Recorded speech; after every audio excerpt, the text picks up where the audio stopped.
Hi friends, ಎಲ್ಲರಿಗೂ ಎಲ್ಲ ಹೇಗಿದ್ದೀರಾ? ಚೆನ್ನಾಗಿದ್ದೀರಾ ಅಂದ್ಕೊಳ್ತೀನಿ. ಇವತ್ತು ನಾನು ಇದು ತಲೆಗೆ ಎಣ್ಣೆ ಕಾಯಿಸ್ತಾ ಇದ್ದೀನಿ. ಅದು ಏನೇನು ಇಂಗ್ರೀಡಿಯೆಂಟ್ಸ್ ಬೇಕು ಅಂತೇಳಿ ತೋರಿಸ್ತೀನಿ ಫ್ರೆಂಡ್ಸ್.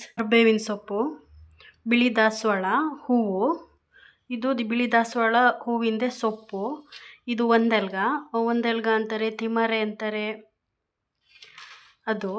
ಮತ್ತು ಇದು ಪೇರ್ಲೆ ಸೊಪ್ಪು ಇರುತ್ತಲ್ಲ, ಕಾಯಿ ಇರುತ್ತಲ್ಲ, ಪೇರ್ಲೆಕಾಯಿದು ಸೊಪ್ಪಿದು ಮರದ್ದು, ಅದ್ರದ್ದು ಕುಡಿ ತೊಗೊಂಡಿದ್ದೀನಿ. ಕುಡಿ ಸಿಗಲಿಲ್ಲ ಅಂದರೆ ಸೊಪ್ಪು ತಗೊಳ್ಳಿ.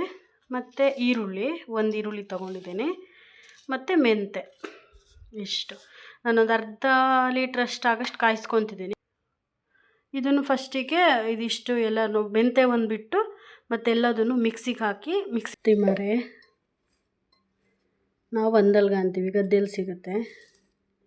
ಇದು ದಾಸವಾಳ ಸೊಪ್ಪು, ಇದು ಹೂವು, ಇದು ಬೇವಿನ ಸೊಪ್ಪು, ಇದು ಪೇರ್ಲೆ ಸೊಪ್ಪಿದು ಕುಡಿ ಹಾಕ್ಕೊಂಡಿದ್ದೀನಿ. ಅದನ್ನು ಸ್ವಲ್ಪ ಕಟ್ ಮಾಡಿ ಹಾಕ್ಕೊಂಡಿದ್ದೀನಿ. ಇದು ಹಾಕೋದ್ರಿಂದ ತಲೆ ಕೂದಲು ಏನಾದರೂ ಬೇರೆ ಪ್ರಾಡಕ್ಟ್ಸ್ ಎಲ್ಲ ಯೂಸ್ ಮಾಡಿ ಕೂದಲು ಉದುರೋಗಿರುತ್ತಲ್ಲ, ಇದು ಒಳ್ಳೆಯದಾಗುತ್ತೆ, ಚೆನ್ನಾಗಿ ಬರುತ್ತೆ ಕೂದಲು. ಬರೀ ಇದನ್ನೇ ಕುದಿಸ್ಬಿಟ್ಟು ಅದನ್ನು ಒಂಥರ ಸೀರಮ್ ಥರ ಮಾಡಿಬಿಟ್ಟು ಹಾಕ್ಕೊಂಡ್ರೂ ಚೆನ್ನಾಗಾಗುತ್ತೆ, ಅದರಲ್ಲೂ ಬರುತ್ತೆ. ಇದನ್ನಿಷ್ಟನ್ನು ಮಿಕ್ಸಿ ಮಾಡ್ಕೊತೀನಿ. ಈ ಥರ ಆಗಿದೆ. ನೀರೆಲ್ಲ ಹಾಕಿ ಮಿಕ್ಸಿ ಮಾಡ್ಕೊಬೇಡಿ, ಬರೀ ಹಾಗೆ ಅದರಲ್ಲೇ ಎಲ್ಲ ಬಿಡುತ್ತೆ.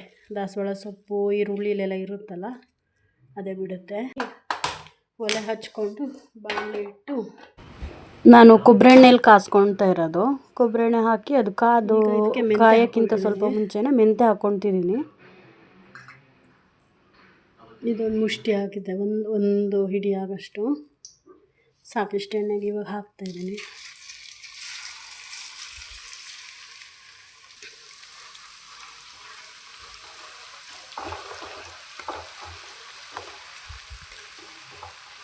ಈಗ ಇದ್ರೂರಿನ ಸಣ್ಣ ಮಾಡಿಕೊಂಡು ಸಿಮ್ಮಲ್ಲಿ ಇಟ್ಕೊಂಡು ಅದೇ ಎಣ್ಣೆ ಕಾಯಿಸ್ಬೇಕು. ಫುಲ್ಲೆಲ್ಲ ಕಪ್ಪಾಗಿ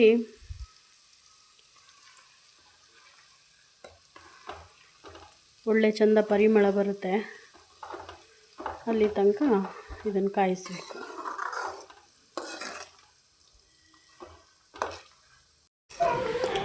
ಇದು ಹೀಗೆ ಒಂದು ಸ್ವಲ್ಪ ಕೆಂಪಗಾಗೋ ಥರ ಇದನ್ನು ಫ್ರೈ ಮಾಡ್ಕೊಳೋದು ಅದರಲ್ಲಿ ಎಣ್ಣೆಲೆ.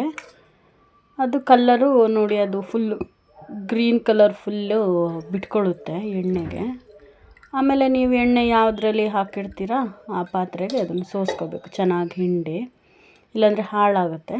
ನೋಡಿ ಕಲ್ಲರೆಲ್ಲ ಚೆನ್ನಾಗಿ ಬಂದಿದೆ. ತಲೆ ಕೂದಲಿಗೆ ಹಾಕಿದ್ರೆ ಕೂದಲೆಲ್ಲ ಉದುರೋದೆಲ್ಲ ಕಮ್ಮಿ ಆಗುತ್ತೆ ಫ್ರೆಂಡ್ಸ್.